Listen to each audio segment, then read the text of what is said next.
¿Es posible que un fantasma regrese a la vida 15 años después?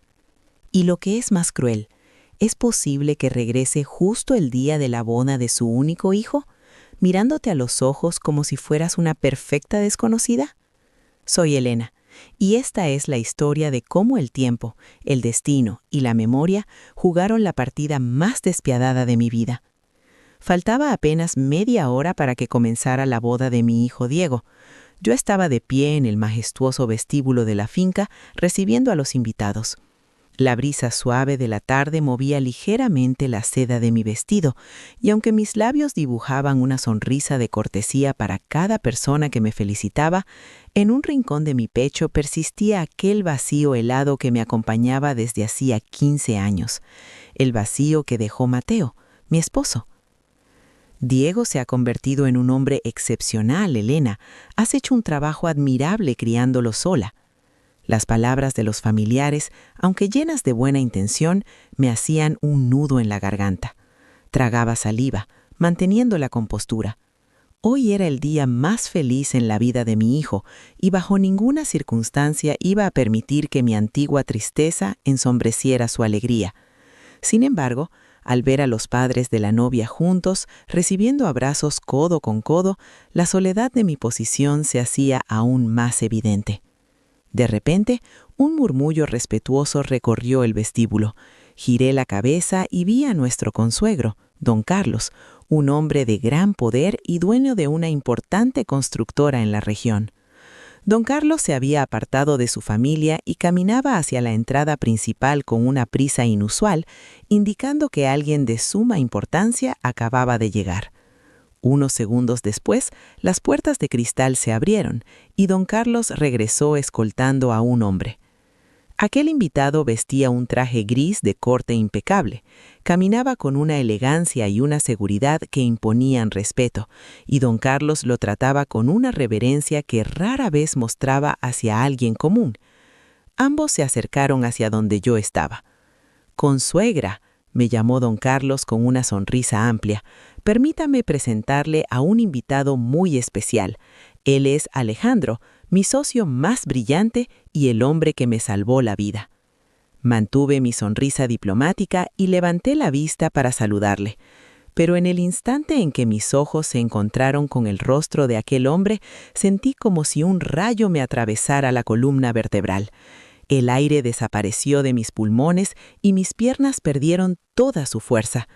Todo a mi alrededor se desvaneció en un zumbido sordo. Esos pómulos ligeramente marcados, la caída suave de sus ojos, el perfil de su nariz. Era él. No había lugar a dudas en mi mente ni en mi alma. Era Mateo, mi Mateo, el hombre que lloré y enterré hace 15 años. «Un placer conocerla, señora», dijo él, inclinando levemente la cabeza. El sonido de su voz, grave y cálido, era idéntico al que resonaba en mis recuerdos más profundos. Mi corazón latía con la violencia de un tambor desbocado. Quise gritar su nombre, quise preguntarle qué estaba pasando, pero sus ojos, educados y serenos, me miraban sin un solo destello de reconocimiento. Para el hombre que estaba frente a mí, yo era una absoluta extraña.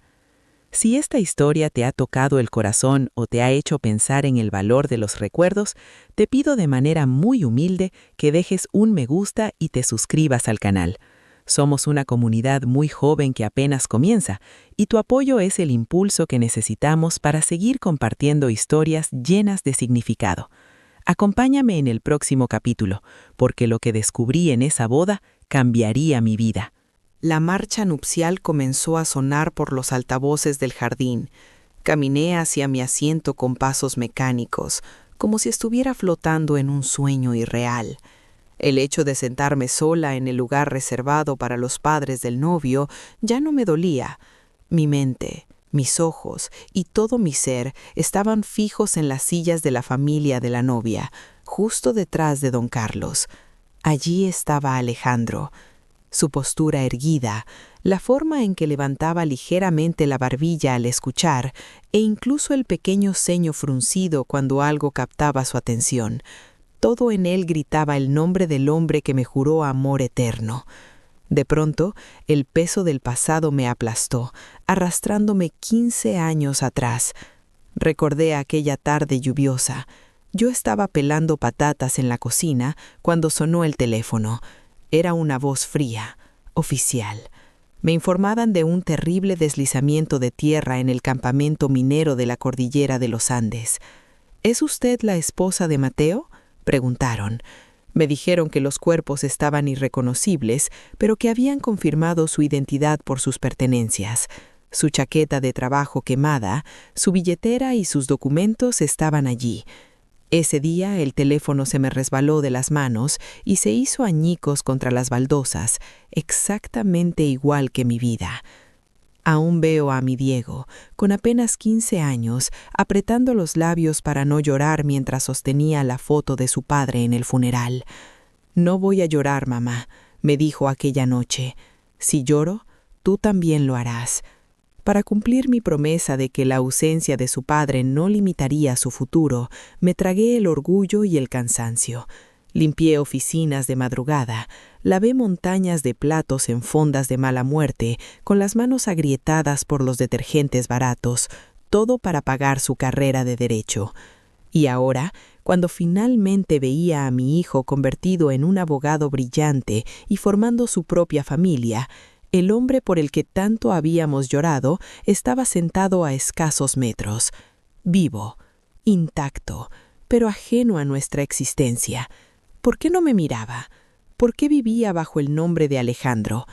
Las dudas me asfixiaban mientras los aplausos anunciaban el final de la ceremonia. Tenía que descubrir la verdad. Después de las fotografías de rigor, los invitados se dirigieron al salón de banquetes. Seguí discretamente los pasos de don Carlos y Alejandro hasta que entraron en la sala VIP. Con el corazón latiendo en mi garganta, me armé de valor y entré tras ellos, excusándome con el deber de saludar a los invitados de honor. Don Carlos, amable como siempre, me invitó a sentarme en su mesa, justo frente a Alejandro. Estábamos a menos de 1 metro de distancia. Un camarero sirvió agua y vino. Alejandro dio las gracias, tomó la copa de vino por el tallo y, antes de beber, la sostuvo apoyando exactamente 3 dedos, dejando el meñique ligeramente suspendido. El aire me faltó. Esa era la manía de Mateo. Nadie más en el mundo sostenía la copa con esa peculiar elegancia nerviosa. Poco después sirvieron los aperitivos, entre ellos unas tradicionales empanadas de carne. Alejandro partió la suya por la mitad. Ante mi mirada atónita, tomó el tenedor y comenzó a apartar, una por una, las pasas oscuras que venían en el relleno. «¿Qué haces, hombre?», rió don Carlos. «Las pasas le dan el toque dulce». Alejandro sonrió con cierta vergüenza y respondió: «Lo siento, don Carlos. Desde que tengo uso de razón, no soporto la textura de las pasas en la comida salada». Cerré los ojos un segundo. Eran las mismas palabras, la misma excusa infantil con la que Mateo se quejaba de mis guisos hace 20 décadas. Pero la prueba final, la que destrozó cualquier duda, llegó minutos después. Hacía calor en la sala. Alejandro pidió disculpas, se quitó la chaqueta del traje y comenzó a arremangarse la camisa blanca. Al subir la manga izquierda, la luz de la lámpara de cristal iluminó su antebrazo. Allí estaba, justo en la parte interna de la muñeca izquierda, una cicatriz inconfundible en forma de media luna. Recordé el dolor de aquel día, el primer año de casados, cuando una olla de guiso hirviendo estuvo a punto de caerme encima y él interpuso su brazo desnudo para protegerme. Un sonido agudo interrumpió el silencio. Era mi tenedor de plata, que había caído de mis manos temblorosas y chocaba contra el plato de porcelana. «¿Qué le pasa, señora?», me preguntó Alejandro. Su voz mostraba una preocupación genuina, pero fría, la preocupación que se le tiene a un desconocido. Balbuceé una disculpa. Me puse en pie de golpe y salí corriendo hacia el tocador. Me apoyé sobre el lavabo de mármol, mirando mi rostro pálido en el espejo. Era él. Mi esposo estaba vivo. Pero, ¿por qué fingía no conocerme? ¿O es que en verdad me había borrado por completo de su existencia? La fiesta terminó entrada la madrugada. Los recién casados partieron rumbo a su luna de miel y el salón comenzó a quedarse vacío. Yo me quedé rezagada, esperando pacientemente en el vestíbulo hasta ver a don Carlos despidiendo a los últimos invitados. Me acerqué a él y le pedí unos minutos a solas. Nos sentamos en una pequeña sala de estar, lejos del ruido de los camareros recogiendo las mesas. «Dígame, Elena, ¿en qué puedo ayudarla?», preguntó don Carlos con su habitual tono amable. Apreté mis manos sudorosas sobre el regazo y, tratando de que mi voz no temblara, fui directa al grano. «Don Carlos, necesito saber más sobre su socio, sobre Alejandro. Usted mencionó que le salvó la vida. ¿Cuál es su historia?». Don Carlos me miró con cierta extrañeza, pero luego suspiró, acomodándose en el sofá. «Es una historia trágica y milagrosa a la vez», comenzó a relatar. «Hace 13 años yo estaba supervisando la construcción de una presa en una sola muy aislada, en los límites de la cordillera. Un día apareció en el campamento un hombre andrajoso, desorientado, que apenas podía articular palabra. Llevaba un par de años vagando de pueblo en pueblo, haciendo trabajos pesados a cambio de comida. El capataz iba a echarlo, pero me dio lástima y ordené que le dieran un plato de sopa. Contuve el aliento. 13 años. Mateo había desaparecido hace 15. Los tiempos encajaban a la perfección. ¿Era Alejandro?, pregunté en un susurro. «Sí», asintió don Carlos. Sufría de una amnesia disociativa severa, probablemente causada por un trauma craneal violento. No recordaba su nombre, su edad, de dónde venía, ni si tenía familia. Pero, curiosamente, su cuerpo recordaba cómo trabajar. Sabía leer planos, manejar maquinaria pesada. Era evidente que había sido un hombre instruido en la ingeniería. Las lágrimas comenzaron a nublarme la vista, pero me obligué a parpadear para que no cayeran. Un mes después de llegar al campamento, continuó don Carlos, su voz cargada de respeto, una estructura metálica colapsó, y yo estaba justo debajo. Alejandro se lanzó sobre mí y me empujó, recibiendo él gran parte del golpe. Mientras sangraba en la camilla rumbo al hospital, no soltó mi mano. Ese día juré que cuidaría de él. Le di una nueva identidad, le puse el nombre de Alejandro y, con el tiempo, su brillantez levantó mi empresa hasta lo que es hoy. Una mezcla de dolor profundo y un alivio inmenso me inundó el pecho. Mateo no me había abandonado. Mateo no había huido de sus responsabilidades ni había dejado de querernos. Simplemente, la vida le había arrebatado sus recuerdos, pero su esencia, ese corazón noble capaz de dar la vida por un extraño, seguía intacta. «Don Carlos», dije, reuniendo todo el coraje que me quedaba en el alma, «¿cuánto tiempo se quedará el señor Alejandro en la ciudad?». «Vuelve a la capital en una semana. Es un hombre muy ocupado», respondió extrañado por mi interés. «Le suplico un favor, consuegro. Necesito que arregle una cita a solas entre él y yo». Don Carlos frunció el ceño, desconcertado. No podía contarle la verdad. Me tomaría por una loca aferrada al dolor. Como madre del noviazgo, quisiera agradecer en persona al hombre que salvó al padre de mi nuera. Solo tomará unas horas, se lo ruego. Don Carlos me miró durante unos largos segundos, evaluando mi petición. Finalmente, asintió despacio. «Veré qué puedo hacer, Elena». Esa noche, al llegar a mi casa vacía, me desplomé en el suelo de la sala. Lloré hasta que no me quedaron lágrimas, pero esta vez no era llanto de viuda. Tenía una semana, 7 días para despertar el alma del hombre que amaba. «Espérame, Mateo», susurré a la oscuridad de la habitación. «Juro por mi vida que te voy a devolver tus recuerdos. Te voy a devolver a tu hogar».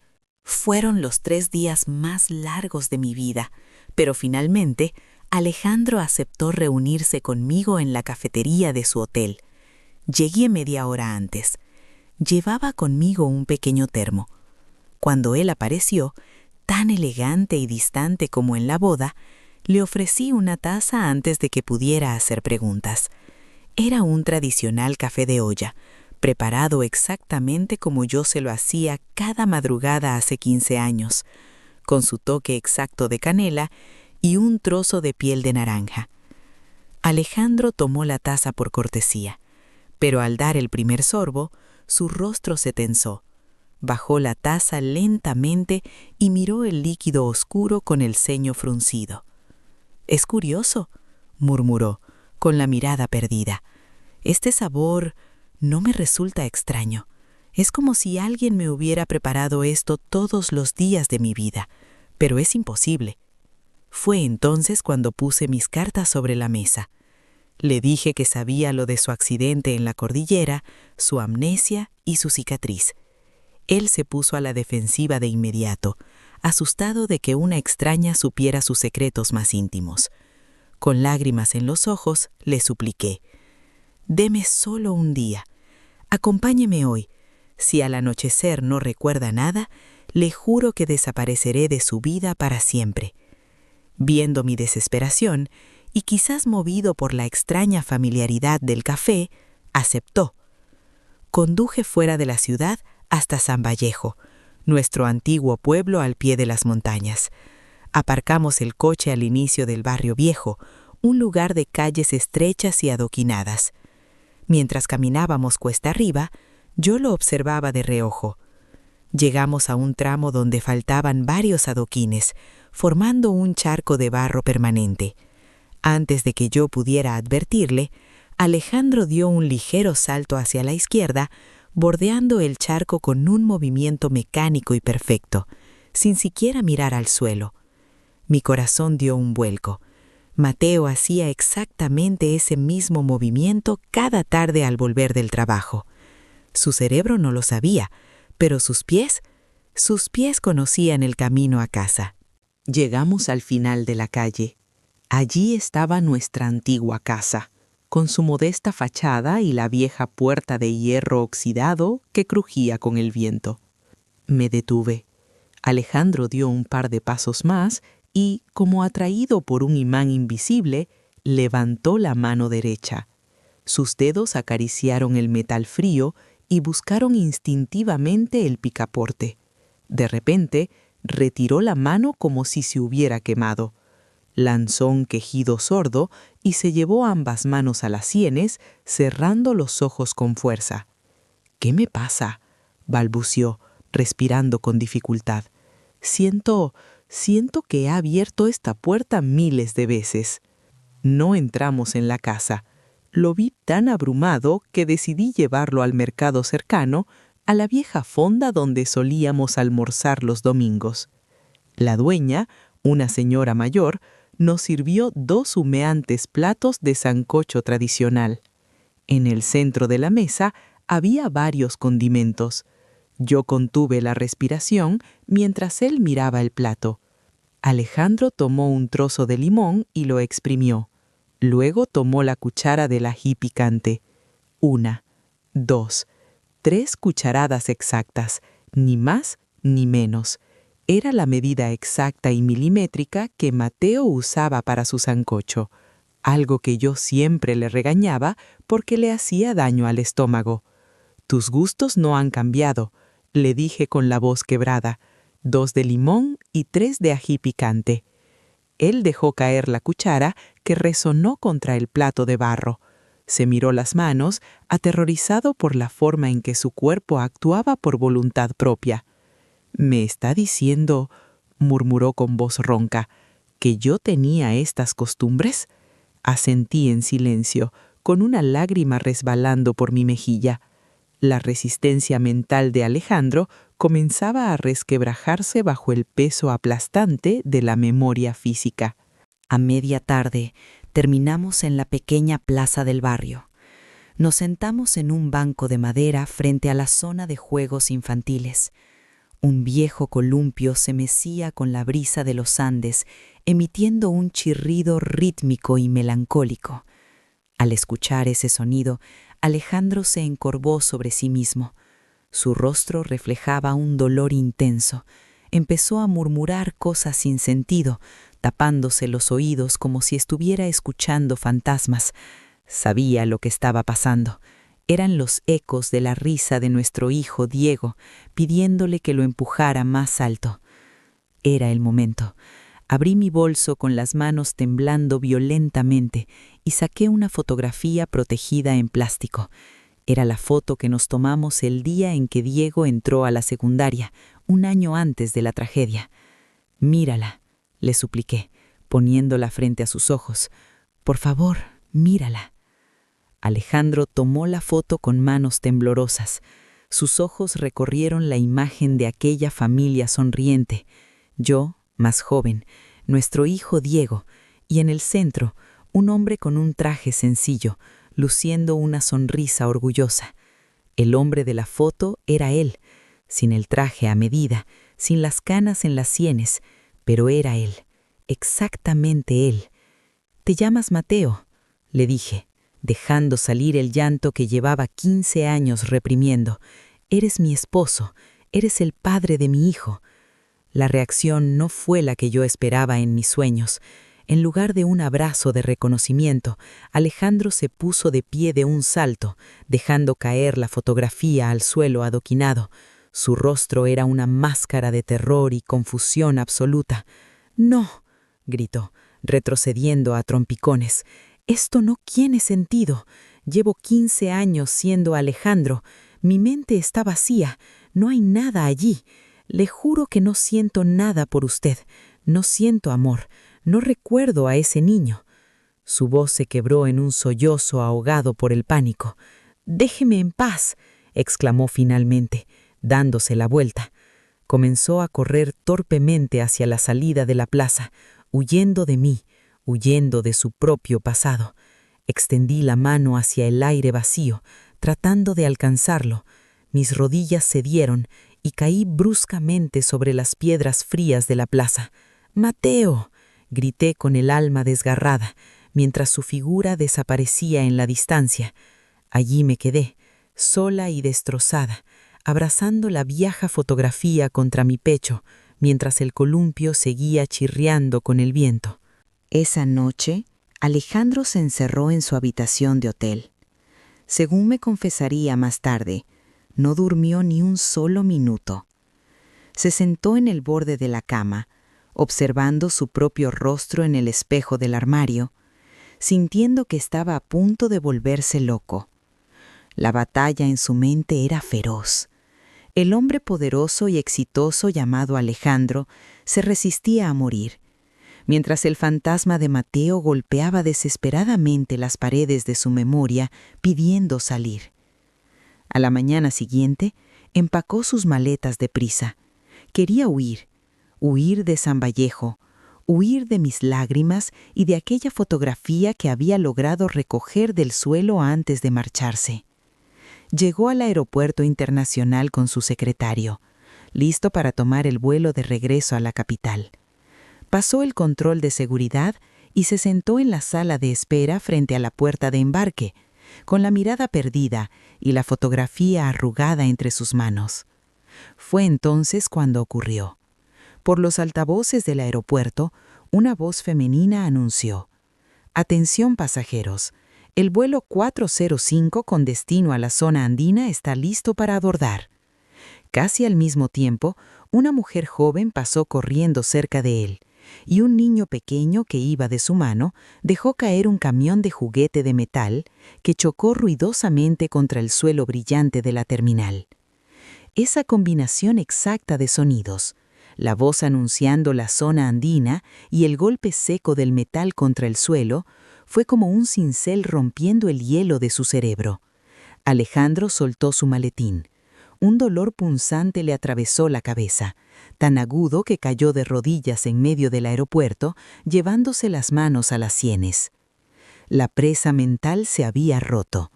Las imágenes, bloqueadas durante 15 años, comenzaron a inundarlo como un torrente furioso. Recordó el interior de un autobús oxidado. Recordó la lluvia golpeando violentamente contra las ventanas mientras ascendían por los caminos de tierra hacia la mina. Recordó al chico joven que iba sentado a su lado, un muchacho delgado que temblaba de frío. Y entonces recordó su propio acto de bondad, haberse quitado la chaqueta gruesa de trabajo para cubrírsela al muchacho. Una chaqueta que llevaba en su bolsillo interior su billetera y sus documentos de identidad. El recuerdo se volvió aterrador.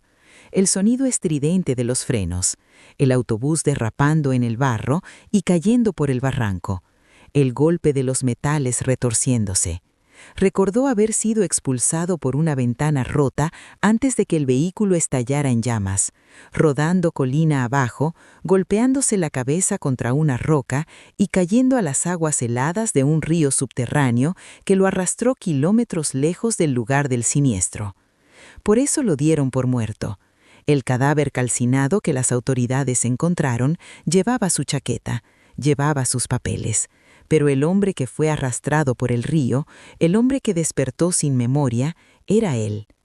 En medio del aeropuerto, rodeado de pasajeros curiosos y con su secretario tratando de levantarlo, Alejandro dejó de respirar por un segundo. El nombre que llevaba 15 años enterrado emergió de lo más profundo de su garganta. «Soy Mateo», susurró con la voz rota. De repente, el amor que su mente había olvidado volvió de golpe a su corazón. El calor de mis besos, la risa de Diego, nuestra pequeña casa en San Vallejo. «Soy Mateo», gritó esta vez, con lágrimas de alegría y desesperación corriendo por su rostro. Empujó suavemente a su secretario, dio media vuelta y comenzó a correr con todas sus fuerzas hacia la salida del aeropuerto, dejando atrás su equipaje, su vuelo y la vida falsa que llevaba casi 2 décadas. Tenía que volver a casa. El taxi tomó la sinuosa carretera hacia San Vallejo a toda velocidad. Mateo, aferrando la vieja fotografía contra su pecho, le rogaba al conductor que acelerara, ignorando por completo el equipaje que había dejado abandonado en el aeropuerto. 15 años. 15 largos años que ahora intentaba acortar en un viaje de 40 minutos. Mientras tanto, en nuestra casa, yo estaba sentada en el pequeño banco del porche. Mis ojos estaban hinchados de tanto llorar. Había empezado a empacar las decoraciones del jardín, convencida de que lo había perdido por segunda vez y que ahora, dolorosamente, era definitivo. El viento movía las hojas del viejo naranjo, el mismo árbol bajo el cual solíamos tomar café en las mañanas de domingo. De pronto, el crujido apresurado de unos pasos sobre los adoquines me hizo levantar la vista. La puerta de hierro se abrió de golpe, emitiendo su quejido habitual, y allí estaba él. Su respiración era agitada, su traje impecable estaba desaliñado y su rostro estaba empapado en sudor y lágrimas. Pero ya no era el frío y educado empresario que conocí en la boda. Esa mirada cálida y llena de arrepentimiento, era la de mi marido. «¡Elena!», gritó mi nombre, y al pronunciarlo, la barrera del tiempo se hizo añicos. Cayó de rodillas frente al porche, ocultando el rostro entre sus manos mientras su cuerpo temblaba por el llanto. «Perdóname», sollozaba con voz desgarradora. «Perdóname por haberte olvidado, mi amor. Perdóname por haberte dejado sola todo este tiempo». Mis piernas temblaron al ponerme de pie. Corrí hacia él. Me dejé caer de rodillas a su lado y tomé su rostro entre mis manos. «Estás aquí», le dije, juntando mi frente con la suya. «Estás vivo, Mateo. Eso es lo único que importa». Nos abrazamos con una fuerza desesperada, como si quisiéramos fundirnos en una sola persona para recuperar todos los abrazos perdidos. Si crees que el amor verdadero siempre encuentra el camino a casa, por favor, escribe la palabra familia en los comentarios. Hazlo por los milagros que sí ocurren. Días después, cuando Diego y su esposa regresaron de su luna de miel, la escena en la sala de estar fue de aquellas que ni el mejor escritor podría inventar. Mi hijo, el abogado serio y implacable, volvió a ser aquel niño de 15 años. Lloró aferrado al cuello de su padre, repitiendo una y otra vez cuánto lo había echado de menos. Con la ayuda de don Carlos, quien no salía de su asombro al descubrir que El Salvador era el padre de la esposa de su nieto, los trámites legales se resolvieron. El nombre de Alejandro fue sepultado y Mateo recuperó oficialmente su identidad. Hoy es una mañana luminosa de domingo en San Vallejo. Estamos los 4 reunidos en la plaza del pueblo, frente a un viejo fotógrafo. Mateo rodea mi cintura con su brazo, Diego abraza a su esposa y todos sonreímos hacia la cámara. El flash estalla, capturando un nuevo comienzo. A veces, la vida nos rebata lo que más amamos y nos sumerge en la noche más oscura. Pero ahora sé que, mientras quede una chispa de esperanza, mientras los cuerpos sigan recordando lo que la mente ha borrado, el sol siempre, siempre vuelve a salir. Gracias por acompañarme en mi historia. Gracias por acompañarnos hasta el final. Si este relato ha resonado contigo, te invitamos a darle un me gusta, compartir tus reflexiones en los comentarios y suscribirte a nuestro canal, Ecos del Silencio. Queremos informarte con total transparencia. El producto que acabas de escuchar, incluyendo el guión, los personajes, las imágenes y la voz, ha sido desarrollado utilizando inteligencia artificial como herramienta creativa. Se trata de una obra de ficción, por lo que cualquier semejanza con nombres, personas o situaciones de la vida real es mera coincidencia. Nos vemos en la próxima historia.